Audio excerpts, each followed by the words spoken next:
What's up, everybody? How's it going? Welcome to our first episode of Kickback Comics. My name is Antonio. My name is Ben, and thank you so much for joining us. We are a comic book podcast. Done by people who really have not read a lot of comic books in their lives. You've read more than me for sure, but in general, we're definitely not experts on comic books in any way, shape, or form. Yep, that is absolutely true. We are both coming at this from, sort of a beginner mindset, very much so, and we're super excited to dive into the world of comic books together. Yeah, and we're hoping that along this way, you guys can read along, listen along, and we'll all just get more informed about comics and just have a great time learning some really fun stories as well. Yeah, no doubt. Very much looking forward to it. So I'll just start also by introducing myself. My name's Ben. I've always been a huge nerd all my life. Like, I always read fantasy books growing up and was interested in, video games and, something we'll talk about later. I think a good amount is like I was the prime age for the MCU as we were growing up, which became like a whole pop cultural movement. So I was always kind of like adjacent to comics and had friends who read comics and, was somewhat interested, but I never really dove in. Sure. It never really became like a real hobby for me until COVID, which was a time when we were all sort of like inside stressing out. Everybody picked up new hobbies. Everybody picked up new hobbies. Everyone was trying new stuff.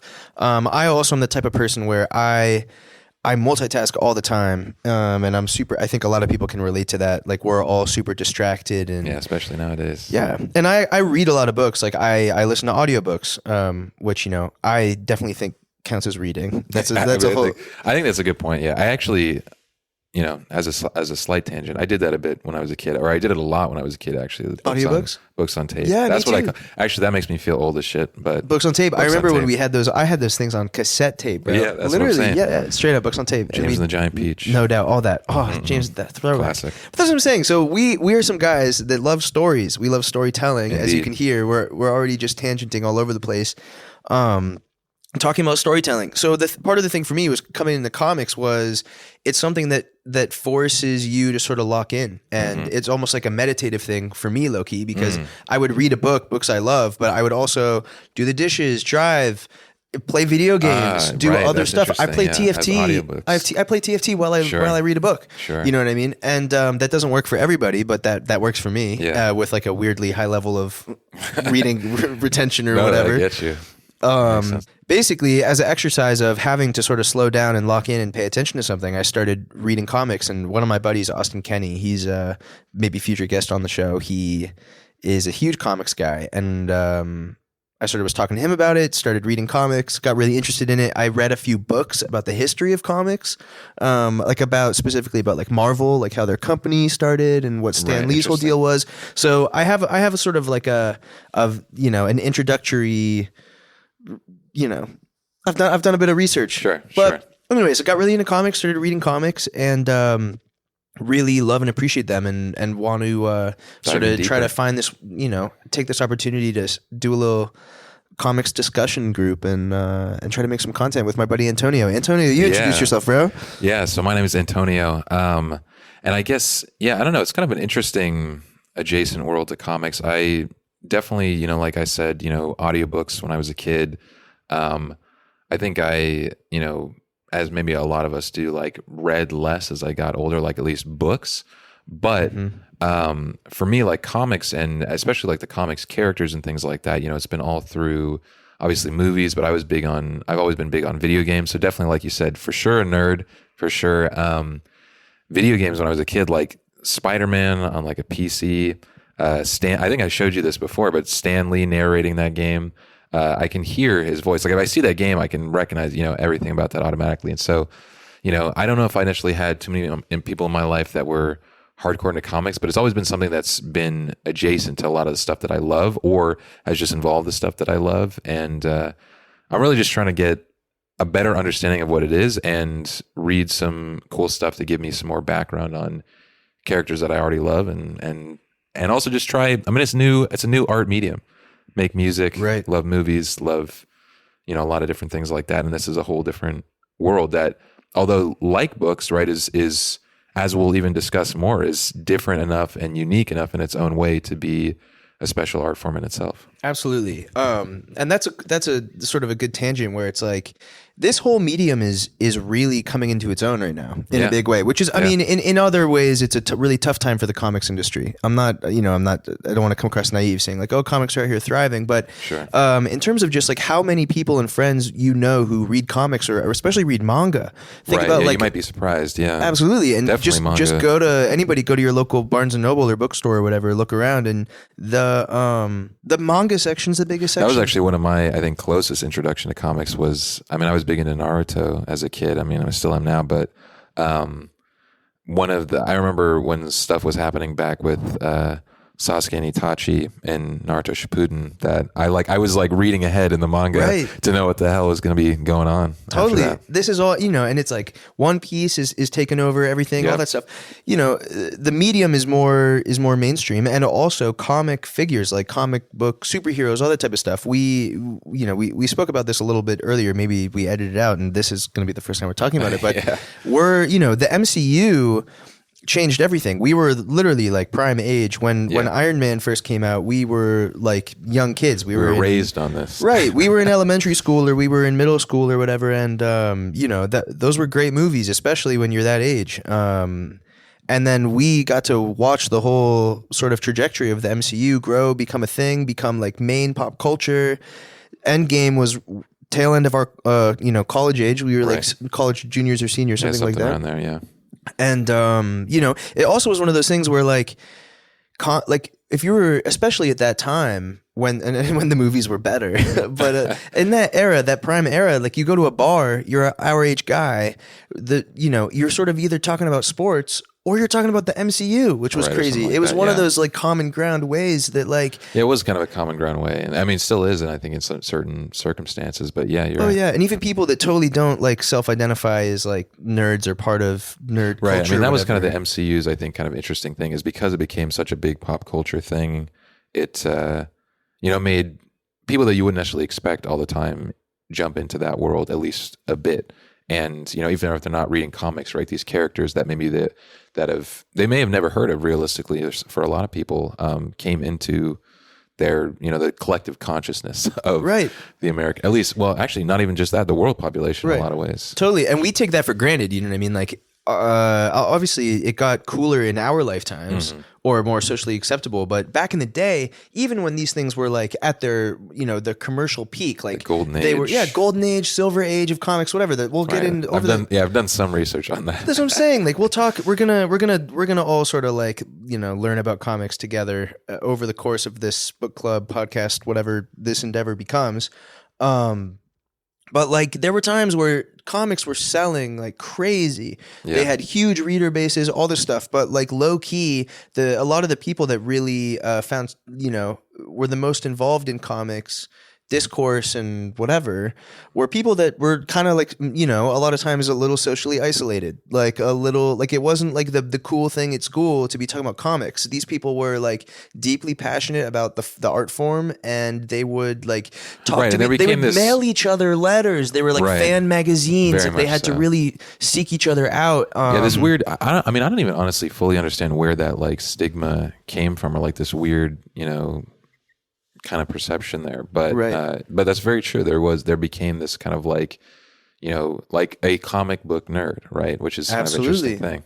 But anyways, trying to wrap up on that little tangent. Now's a great time to get interested in comics. Yeah, it's a great time. There's so many awesome comics out there. There's such a there's such a variety, truly a variety of comics, and I mean it's kind of funny to even say, but like I feel like the medium of comics is even expanding a little bit from the stuff that even I've seen. Right? Absolutely. And we're hoping, we're going to read together and talk about all kinds of comics. Like we're going to read some Marvel stuff. Yep. We're going to read some DC stuff. We're going to talk about superheroes in general. A lot of the comics that I've really most related to and most enjoyed haven't even been Marvel and DC stuff. I like Image Comics, which is an important publishing group, distributor, company, whatever. We're going to talk about Image Comics. We're going to talk about Dark Horse Comics. We're going to read a bunch of these things. A lot of times the comics that aren't Marvel or DC aren't superhero based. They're maybe more mature. They maybe tell a more contained or long form story. That's the other interesting thing about comics, right? Is that there is also this kind of like misconception that it's like a younger Right. ish person's medium. But Right. there are so many great mature comics out there for, you know, anybody realistically. For anybody, totally. And that's the thing with comics is it really is like a medium, you know. It's a lot of the it's a form of art, of storytelling, just like film or television or books. It's unique. Video It's games. recognizable as its own art form. Right. Really. And so that's a great transition into the book that we're going to be talking a little bit about today. It's Understanding Comics. By Scott McCloud. Yeah, Scott McCloud, #1 New York Times bestselling author, Scott McCloud. Really pretty incredible book. I mean, I remember you describing this book to me and saying it's basically, you know, it's a textbook, but it's a comic book. I mean, it's a textbook about comic books that is a comic book itself, which I think is just, if nothing else, it is just fun, I think. Yeah. And it is many other things than that, but It's awesome. Yeah, absolutely. It really, you know, discusses the whole form of comics in a pretty, you know, macro, scholarly way, and also zoom. You know, I was trying to say like academic. Yeah, it's academic. It's also zoomed out. It talks about all the way back to like early languages, right? Yeah, hieroglyphics, like the way that we have sort of how did we get here? Comics didn't just come out of nowhere, right? They didn't just come out of nowhere in the golden or silver age. This has been a development of some part of human expression for a long time. Absolutely. And so part of the idea for this podcast that Antonio and I wanted to do was we wanted to read this book together and sort of like come up with like a rubric for us to use while we're analyzing all the other comics that we're going to read. And so we sort of would have like some kind of core text to refer back to. A lot of our, you know, neither of us are experts, far from it. On anything. On anything. On anything. But certainly not experts on comics, at least not yet. Maybe we become that. Right. Maybe this is our like the beginning of our arc. Yeah, this is us diving in for real. But anyways, apart like we are more than capable of just yapping at each other about like how cool we thought something was and how interesting this author is, whatever. But, you know, we wanted to have some kind of actual concrete things that we could check back in across the board, like all the different things we're reading, and also have some kind of a way to compare different books. Yeah. You know, because it really is like, obviously we can talk about the feelings and the different things that we experience, just, I'll say experience, but really experiencing the comic, but looking at it from a, you know, again, academic, but also artistic way as well, I think will give us a more well-rounded way to like or dislike, hopefully more often like a comic, for sure. So in Understanding Comics, Scott McCloud, you know, goes through all the different aspects of storytelling within the comic medium. And we've sort of done our best, as Antonio was just saying, we've sort of done our best to narrow this down to like 5 parameters that we're going to use. Kind of as a, you know, deeper than a score, but in the most simplistic aspect to kind of, in our own minds, score these comics on how we, you know, or not even score. I feel like it's like a spectrum of how we think about these comics realistically. Right. Absolutely. So, you know, these might change as we go along, as, you know, we're going to keep refining them. But as we see them now, here's sort of the five different parameters. You know, we're going to get better language for this. Maybe we don't call them parameters, but here's our 5 things, right? 1 is level of abstraction, which is basically like how we'll dive deeper. We'll go one by one and just have a little conversation right now about all these things and help define them for ourselves. But just running through those quickly. 1, level of abstraction, which is sort of like how realistic or stylized the art is, you know? Then 2, this is really the more academic, meatier part that we're going to have to talk about, but meat. It's meat. We're going to talk about meat. It's, panels and gutters, you know, this is the whole thing with comics, right? There's spaces between the panels that our minds fill in. It's sort of like this active participation between the reader and the author and the artist. What's funny is it's almost like, I mean, there's panels and there's like what's not on the page realistically to a certain extent. Exactly. And it's crazy. Like it's so funny because all of us have sort of seen comics in one form or another, whether it's in like a newspaper or, you know, whatever. Right. And we don't really think about it. We just see the pictures and we think about what it is rather than why it is. Right. Like we innately get the story. Our brains just like piece it together and see what they're presenting to us. But the reality is that like there's all these different ways that information can be conveyed, and all those different, sort of different types of transitions are better for different specific things, different types of storytelling. And the people that are really great at this art form are doing all that intentionally. You know what I mean? Stuff that we're not even thinking about, but they are thinking about the best way to get their story across. Yeah, absolutely. You're absolutely right. And understanding comics, it makes those concepts that I had never even thought about super accessible. Right, it makes them concrete. Absolutely. So that's one thing. We'll dive into that later. But panels and gutters, how that whole interaction, actual like mechanics of the comic storytelling works, right? Then another thing we'll talk about is color, use of color. Sounds simplistic, but it's like it's a very, in a lot of cases, a very purposeful thing that people are using to indicate things. I mean, I think of like, if you think of it like in movies, right? I don't know if you've ever seen like Schindler's List, right? Like that whole movie is in black and white except for like one scene where there's red. And it's this girl wearing this red dress. But anyway, there you color, go. That's very important. That's a great example. Absolutely. And it's also, think about, we're talking about like, just like the tone you're talking about movies as well. That's a great example. Like a lot of times we have, we joke about it, but they'll be like, oh, they're in Mexico. So everything's just like has like a filter on it. Right. The use of color is a huge thing in all these other visual storytellings. Also, like just lack of color. You're talking about like manga, which hopefully at some point I've never read any manga really. Oh, wow. I've always been totally scared of reading. You haven't read right to left? I haven't done it. It freaks me out. I'm a little dyslexic. I'm a little freaked out about having to read backwards. So, this is a perfect thing, but there's an example. Most manga, right, is in black and white. Like a lot of comics will then later be re-released with color. But it often comes up because it takes so long and it's such like an intensive process. It might be years after the whole manga run. And the things that you can do with black and white versus the things that you do with color, right, can be very different and can be expressive in very different ways. But anyway, you can already see that like use of color sounds simplistic, but we could sit here and talk about this forever. We're already going crazy. And so the next one that we have, our fourth one, is talking about line work and expressive line work. How do the lines that they use convey mood, tone, energy, any of the different types of things? I mean, you can imagine like, when you think of comics simply, right, things like sounds, like boom, crash, whatever else, right? The way that those types of things look, for example, and we'll talk a little bit about this with word-image relationship, which is our next thing too, but the size of those things, the way that they, look certain ways, whatever else, right? All of that fits into this. And now we can dive into word-image relationship, which I think is... Yeah, totally. I mean, it's huge. Like, just a simple way to think about this is like, what's the ratio of pictures to words? Yeah, that's the simplest just think about it. Right. Like there's some comics the story is mostly going to be told through the art, through the pictures. And then there's going to be words that are sort of there, like supplementing it or not supplementing, but they're not taking the lead of. Right. Well, it's this relationship that kind of is constantly in flux between text and image, which is the other thing that makes it a very interesting. I feel like the closest thing we have other than that is like people watching, TV shows or movie nowadays with like subtitles, but it's like, you don't get that same kind of thing in a book. And like, it's like this real, simplistic way of thinking is like a picture book, right? But it's like this real constantly in flux relationship of those two things. And there's different things, sometimes there's benefits to both, and the author and the artist are going to be going back and forth between that. Absolutely. Like sometimes a story will be mostly dialogue. We'll just see like the people speaking to each other. Sometimes the stories will have a narrator, which is going to be giving us context. Sometimes the story is just going to find ways where there's going to be text that's going to convey us information.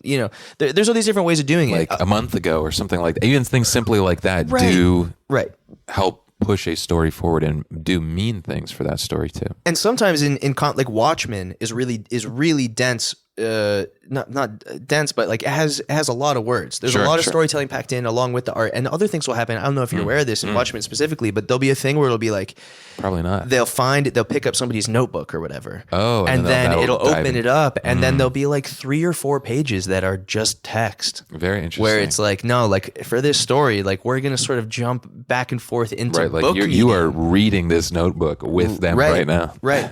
So there's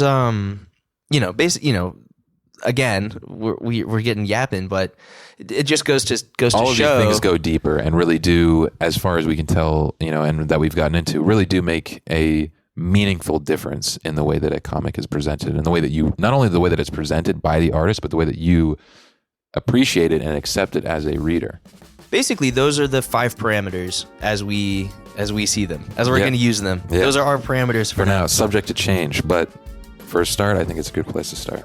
It's a great place to start. Indeed. Okay, sick. So we just came back from like a little mini break. So we don't want to say parameters, right? Or do we? You mean the word parameters? Yeah. The 5 parameters? We can say it however we want. The 5 levels of analysis. The 5 Yeah, parameters zones. sounds pretty like Urkel.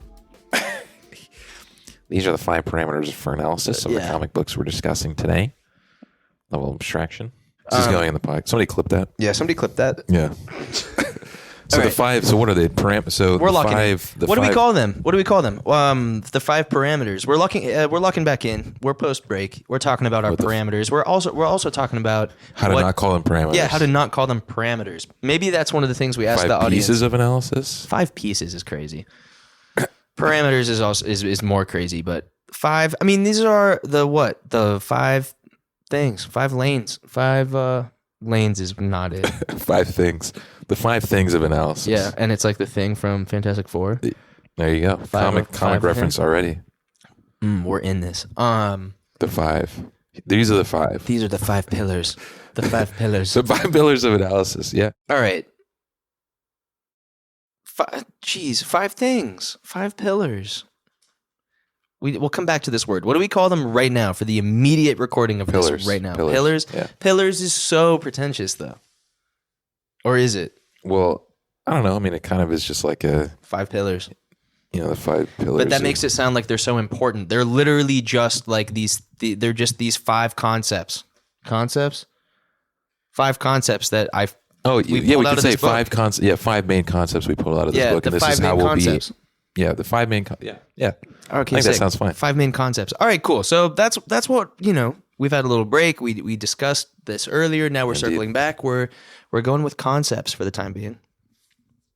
Okay, cool. So the 5 main concepts that we're going to use from Understanding Comics by Scott McCloud. We're going to go a little bit of a deeper dive into each of those right now and just sort of have a little mini conversation about it. Starting off, we're going to talk about the level of abstraction. Antonio, do you want to talk about that while I find the page? With that, Yeah, absolutely. So, we're talking about with a level of abstraction here. This is really about kind of the art itself and how realistic or stylized and almost kind of cartoonish realistically that it is.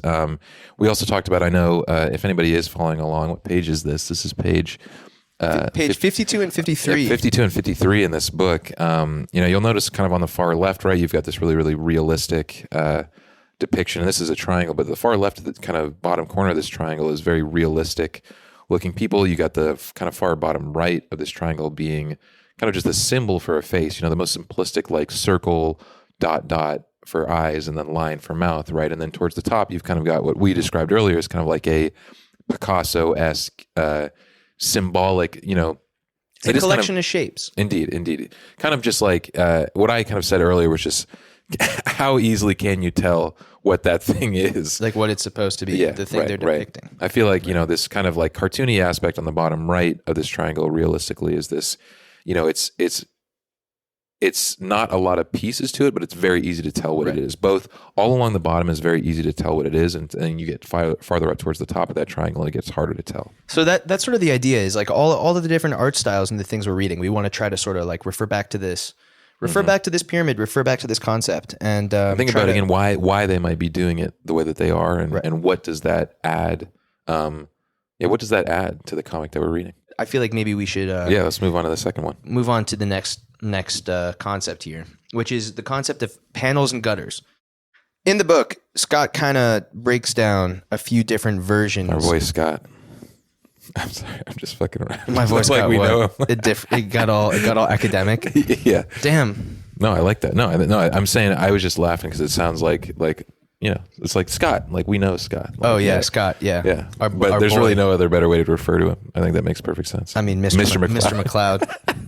Sir Honestly, McCloud. yeah. Sir McCloud was not you, Siri. You son of a- So basically, the thing that he says, right, is let's break this down in very basic concept, right? There's panels. Mm-hmm. Comics are sort of composed of a bunch of different sized panels. Right. Each panel is like a still image, and then it goes panel to panel as it tells the story. Mm-hmm. The space between panels is called the gutter. Right. Gutters are the spaces between panels. And that's contrary to what you might believe, a lot goes on in the gutters. A lot. No doubt. The gutter is like what's really at the heart of comic storytelling in a lot of ways. And a big thing with that is it's what initiates, or maybe initiates is the wrong word, but it's a big part of the reader participation that needs to happen. Yeah. Because we need to fill in those blanks between the different images. And a lot of the times our brains will kind of just do that automatically, but there's a lot of different ways that you can sort of convey that information. So as Mr. McCloud, our boy Scott. Yeah, our boy Scott. So the first one is panel to panel transitions, which is super common. So this is where like time is going to be sort of moving. Maybe, how fast time moves is up to the artist, but it'll sort of show more details. For example, like a woman will be blinking. Like her eye will be open one panel, then her eyes will be closed the next, then the next panel will open. Like you can see the action taking place.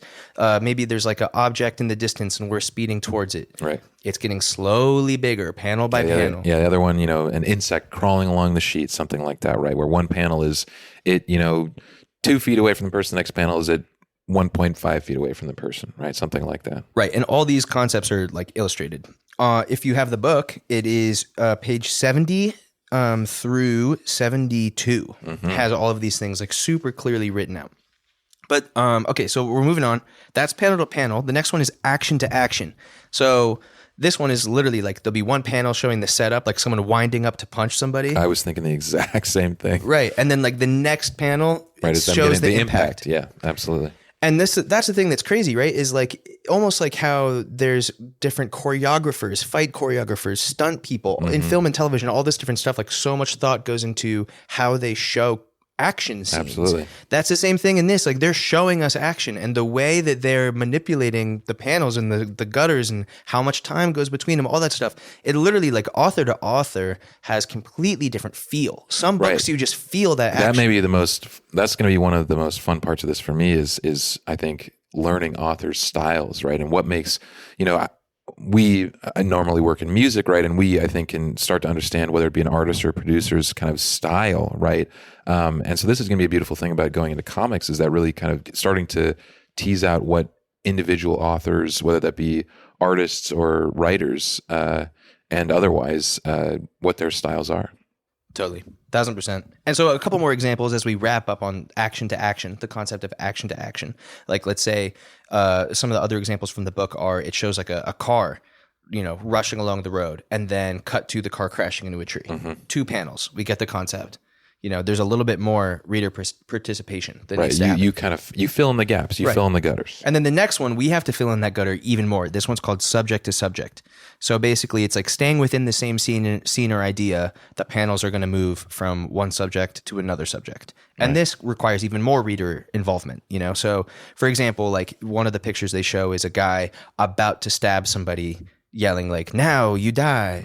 And that guy's going, "No, no." And then it just cuts to the a view of like the city, and you kind of hear this scream. You can imagine this being like, it cuts to the city and you hear this scream in the background. In this case, you read the scream kind of going on, right? And so you're jumping from the subject of the actual thing that was maybe going on to the subject of the city and the sound of what's going on realistically. Right. And it's like, we have to infer the connection between these 2 panels. Like maybe like a really dumb AI would struggle with that. That's fewer and further between now.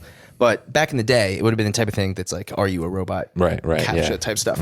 Like this one panel that I think is really good as well. It shows a runner crossing a finish line with their arms up. They're running across, and then it cuts to the next panel, which is the click of somebody stopping the stopwatch as that person crosses the finish line. Those 2 pictures, the connection between them is Right.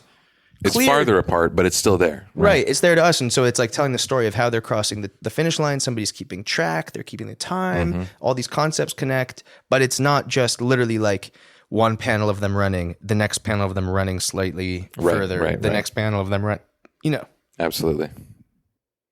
All right. So the next one, the next, type of transition here is scene to scene. So this says that it requires even more deductive reasoning from the reader, and the transitions are more like significant distances of time and space. So the examples they have here are guys on the phone going, "He can't outrun us forever," and then the next panel says 10 years later. Right. It's like the classic SpongeBob. Right. It's like, it's. I feel like these are big transitions of space and time, realistically. Right. Next one, like it shows 3 characters in 3 different cities jumping between them. It could show like Space. Ben and Antonio going on a trip. We're going to show 3, like one of us in LA, one of us in New York, Right.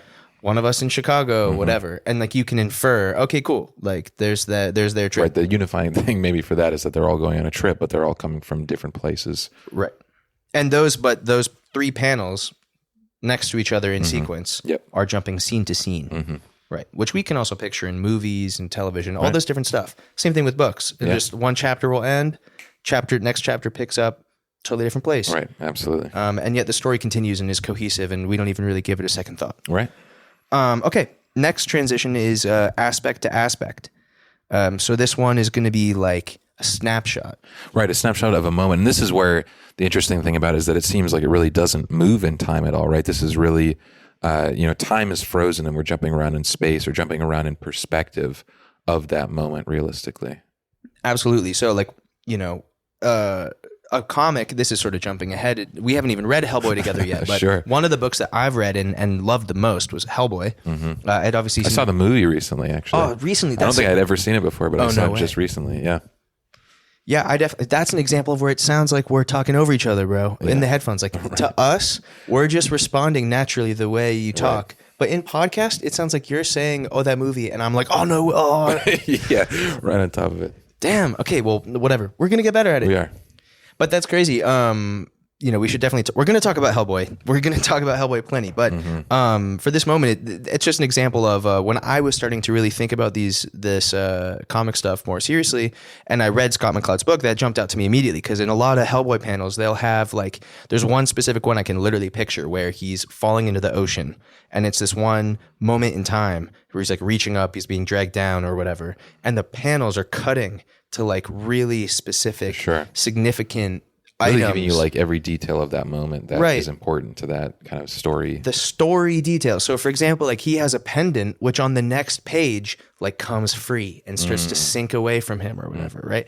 And in order for us to see that, it's dedicating its own panels to these specific things. It'll be another thing where he'll walk into a room that's like a spooky temple or whatever, and it'll just like almost not jump scare because you're reading it, but it'll just all of a sudden zoom in on like particularly spooky details, like a skull in the wall with like a candle, and that'll get its whole own panel that's a background component from the still image just to emphasize the mood, the tone, the setting. Like there's all these different ways that they can convey different types of information, but all just from a moment of time, one space showing different panels within that little snapshot. Yep, absolutely.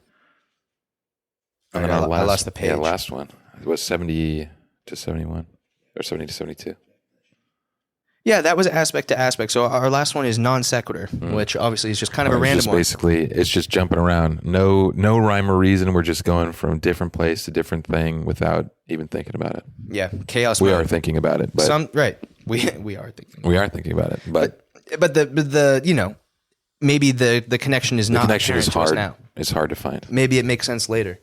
But yeah, also sometimes the authors and the artists are just going to throw some crazy chaos at us. Yeah. And that's okay. That is okay. That's okay. We'll get used to it, and we'll find the connection that's there. I'm sure there's a reason for it. So this definitely, us discussing these 5 concepts or whatever definitely took up sort of the meat of this conversation, and also is kind of the densest information I think that we will cover on this show. Yeah, I think that's true. I think, probably the most. I mean, we're going to be a little bit academic with reading the comics, but we're also just going to have a fun time. So I think this is the most deep academically that we're going to be, at least for now. Yeah, 1,000%. Totally agree. But the thing too is I think all these concepts are going to become so much more natural to us as we continue to discuss them and refer back to them over the course of things. So our plan, again, we don't want this to be boring. This is going to be like a fun... This becomes natural. Right. It's going to become natural. It's going to be a fun conversation every time. And the thing, at least right now, that we're hoping to do is we're not going to talk about every single one of these concepts as we go. It's just going to be as like Antonio and I are reading, we're going to have A little handles bit of a and gutters, framework. a little bit of a framework, and we're going to each come to each conversation with like at least one example of one of these concepts being used. So it's not like we're going to run through all of them every time, but it'll be like we're meeting up, we're talking about this book that we loved. Hopefully some of you guys are reading along with us, and then we're going to be able to refer back to these like specific concepts.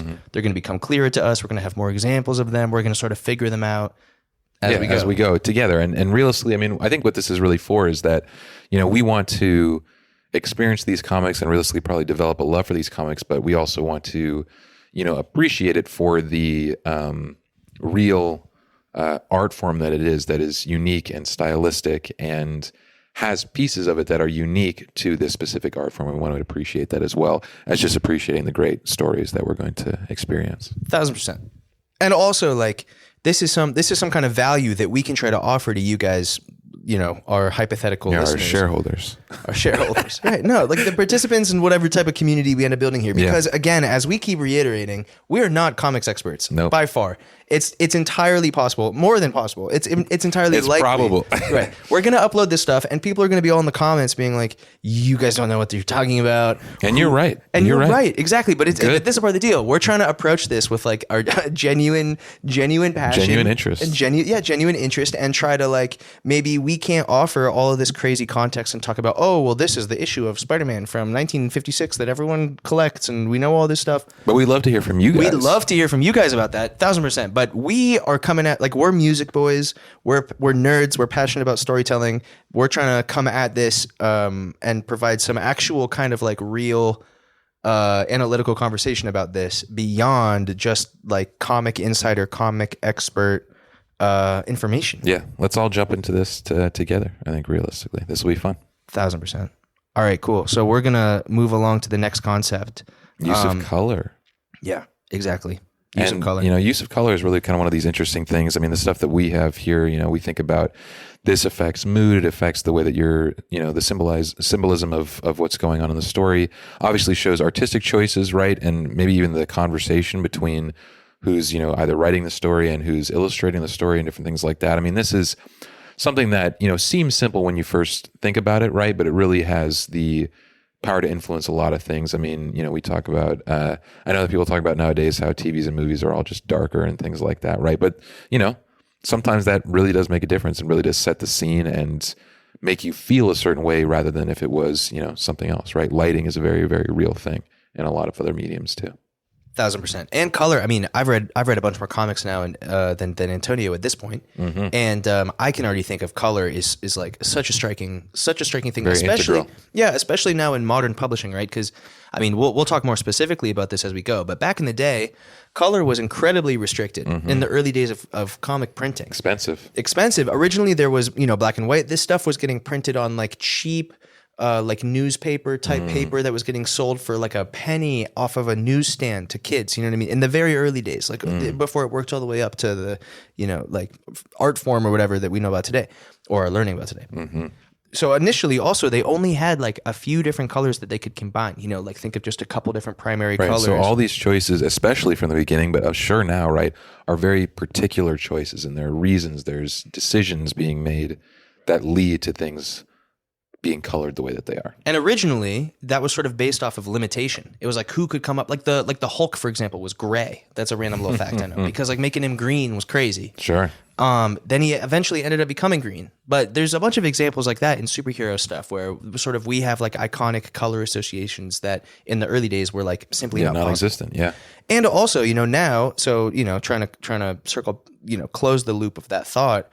Back then they were making decisions based off of a lot of constraints on what colors were possible. Necessity. Now in the digital era, it's the opposite. A lot of the artists are making these things on their iPads, on like advanced programs, all this different stuff for art, right? You can have access to every single possible shade of color that the computer can offer. Yeah, it's the beautiful kind of, I think, juxtaposition of, having to make specific choices because of lack of choice and then having to make specific choices because of having almost too many choices, I think, realistically. And so, artists have more they have more to work with. They have more options, but it's also then we'll find some of the most, in my opinion, some of the most effective uses of color are when they impose some limitations on themselves.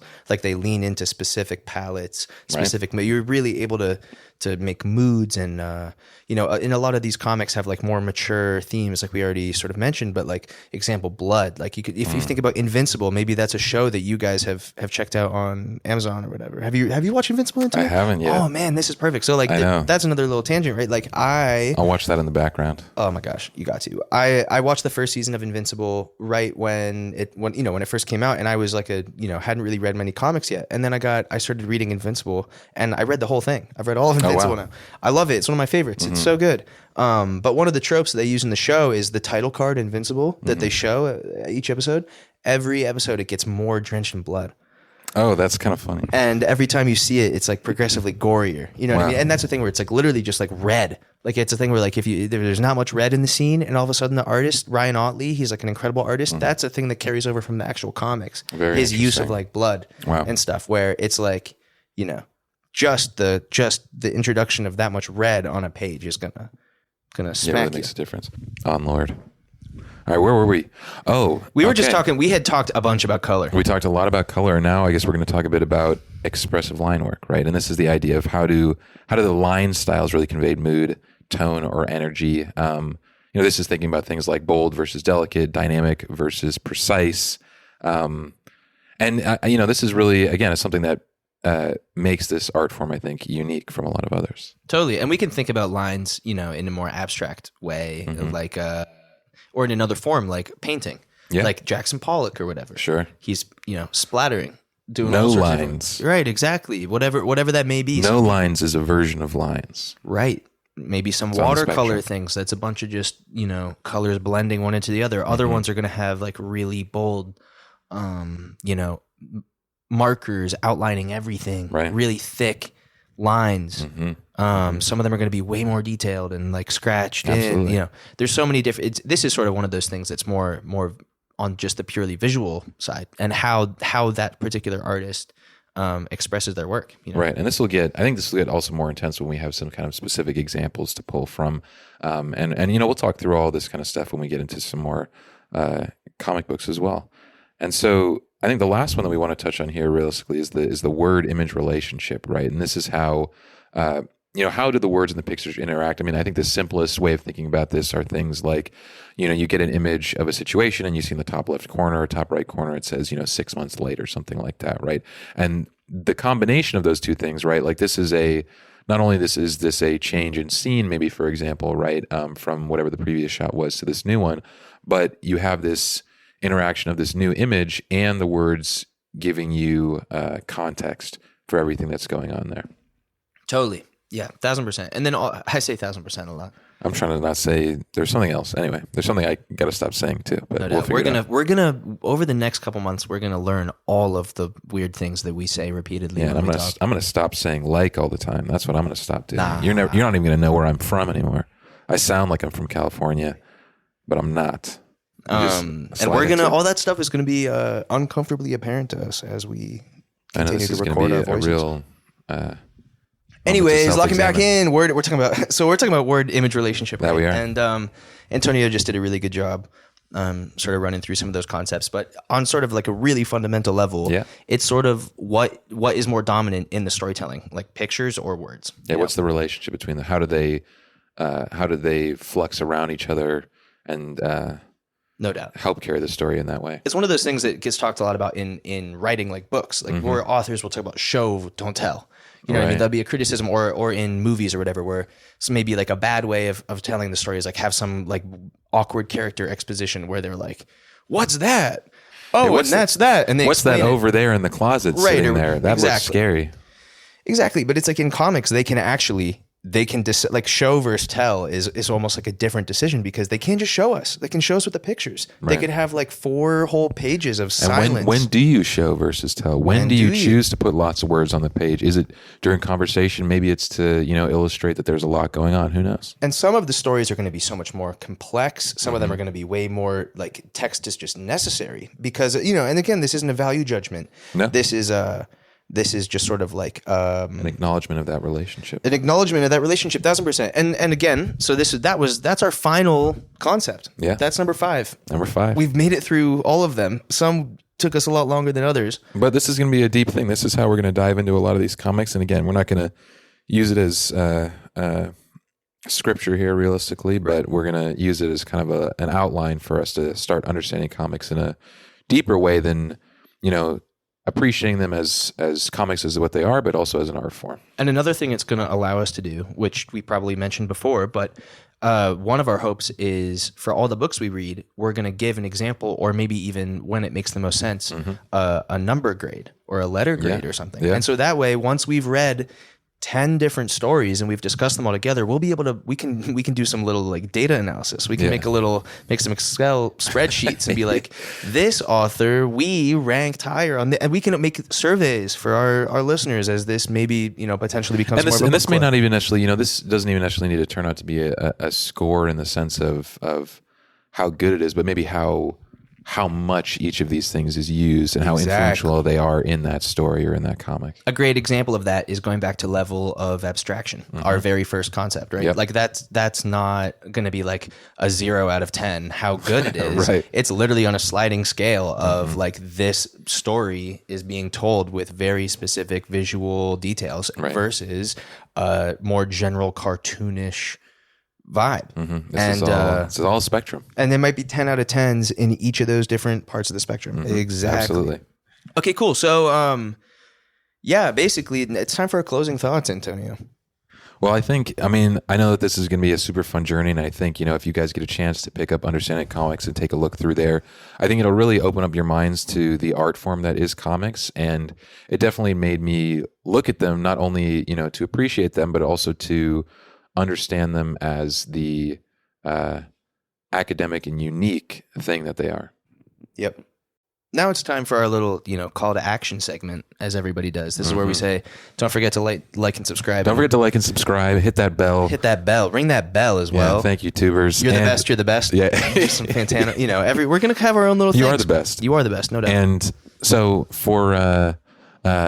plug our social media so you can follow us on Instagram. Well, maybe. At go fuck yourself. And you can join our Discord at really go fuck yourself for to talk about all the different comics.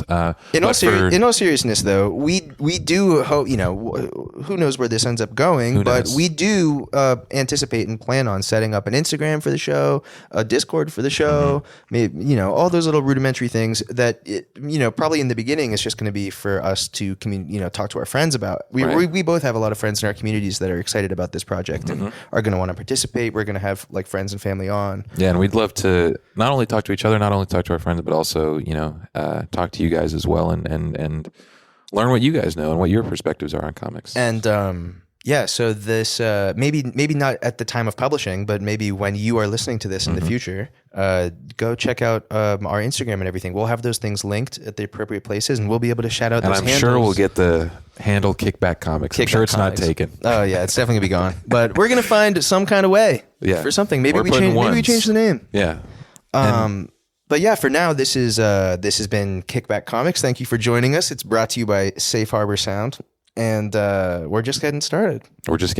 And next week, we'll be talking about Ultimate Spider-Man, and whatever that means to you may be different. But we're talking about the new, revamped Spider-Man comics that have been coming out in the last how long?